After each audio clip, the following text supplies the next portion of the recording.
President Trump's top national security aide is due in Seoul this afternoon.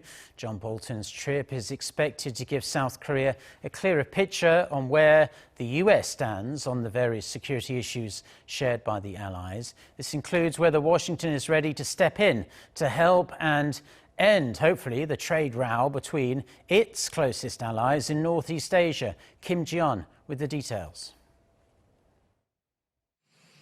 U.S. National Security Adviser John Bolton arrives in Seoul on Tuesday for a two-day visit. It is his first solo visit to the country since he took office in March last year. He will meet his South Korean counterpart Chung Eui-yong as well as Foreign Minister Kyung-wha and Defense Minister Kyeong-doo on Wednesday. The two sides are expected to discuss a range of issues centered on diplomatic efforts to achieve the denuclearization of North Korea and military measures to support those efforts. It's widely speculated the two sides will discuss Seoul's stance in maintaining the General Security of Military Information Agreement, a bilateral military information sharing pact between Seoul and Tokyo, as well as the possibility of South Korea's participation in a U.S.-led coalition aimed at maintaining the freedom of navigation in the Strait of Hormuz amid escalating tensions between Washington and Tehran. During his visit to Japan on Monday, Bolton held talks with Shotaro Yachi, who heads the Secretariat of Japan's National Security Council of the Prime Minister, as well as Foreign Minister Taro Kono and Defense Minister Takeshi Iwaya.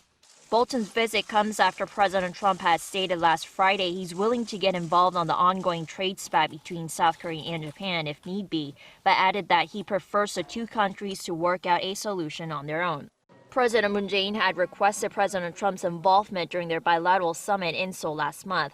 This as part of Seoul's move to resolve the issue diplomatically, amid a slew of Japanese media reports at the time on the possibility of Tokyo slapping economic restrictions on South Korea as retaliation for Seoul upholding local court rulings to liquidate assets of certain Japanese companies operating in South Korea to compensate the Korean victims of Japan's wartime forced labor.